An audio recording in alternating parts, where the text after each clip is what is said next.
Hi, I'm Mike Haase for SacredHeartPioneers.com, and this is the Anthony Latina Coaches Show. Coach, conference play starts tomorrow night here at the Pit against Robert Morris, a team that's been in the upper crust lately of the NEC. How good is it for you guys to come back after 5 straight games on the road?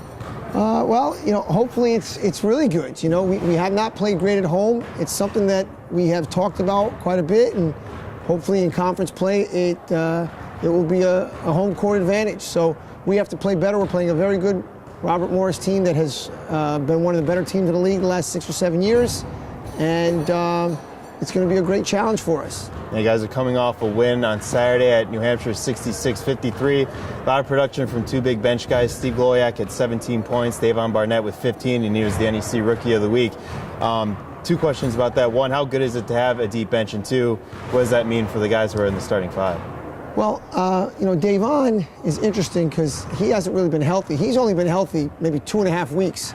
And out of the 2.5 weeks he's been healthy, he's been the Rookie of the Week twice. So he's a very good player when healthy. So hopefully that will be a lift for us. We will do some tinkering with the starting lineup going forward. But it is good it's just good to have productive players, whether they're starting or off the bench. And, excuse me, Davon is very productive, and Steve has had a good year so far. He needs to continue that production. So in Evan's absence, which could be an extended period of time, we need other guys to be more productive. And Davon and Steve did it against New Hampshire, but hopefully those guys and a couple others do that going forward in the league play. And it seems like every time we do this show, we talk a lot about your offense and how prolific you guys are at scoring points, but you held New Hampshire to a season low of 53 points for you guys defensively. So what went into holding the Wildcats down to 53? Well, like I told Jim at New Hampshire when we talked after the game, we spent a lot of time on trying to just build a little bit more of a defensive toughness and a defensive mentality in practice. We had a bunch of practice. We called it kind of like a mini training camp, and that was really our focus because we felt like, especially minus Evans, so we probably lost our most explosive offensive player, that we're going to have to be able to grind a little bit better if we want to have sustained success. So it was good to see some carryover in the New Hampshire game. We need to do that again against a very good offensive team in Robert Morris. This is a different Robert Morris team than in the past. They've always been a grinded-out defensive team. They have become much more of an offensive-oriented team this year, or at least the stats say so. So we're going to have our hands full with 2 of the better players in the league, in Carvel Anderson and Lucky Jones. So we need that defensive mentality to carry over into the Robert Morris game.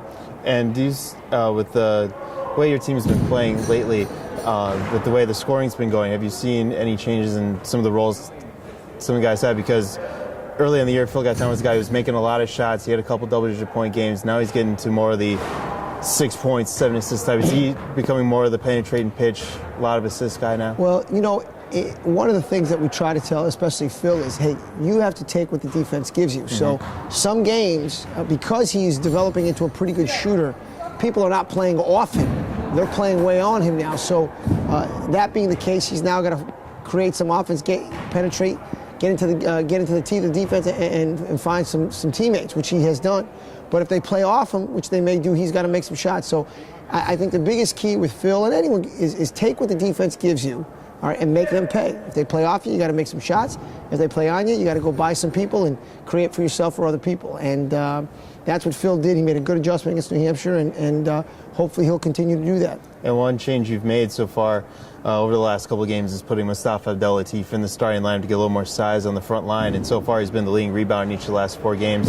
3 games with double-digit rebounds. What kind of impact has he made over the last 5 games? He's been very important for us. One of the reasons that we have played, 5 decent halves, second half against Radford, and against Florida A&M and New Hampshire was because we are rebounding the ball better. And Mustafa's a testament to that. And we just talked today, and I said, hey, if you keep rebounding like that, I'm going to keep you in the lineup because it was an area that we needed to improve on, and he is filling that need. So he's had a good couple practices, and if he can keep being in that 8 to 11 rebound range, he'll be one of the league leaders, and we'll be a much better team. So as long as he rebounds, expect to see him in the lineup.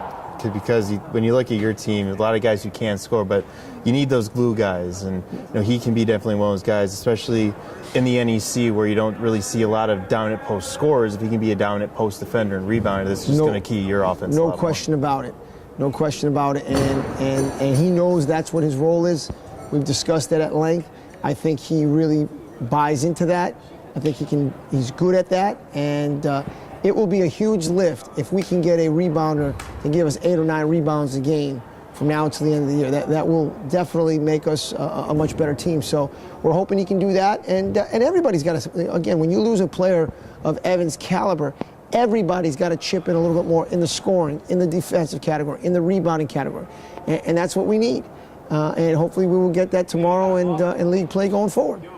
Again, the Pioneers open NEC play tomorrow night here at the Pitt Center at 7 o'clock against Robert Morris. They're also here Saturday afternoon at 2 o'clock against Fairleigh Dickinson. If you can't come out here to the Pitt Center, you can watch those games on necfrontrow.com.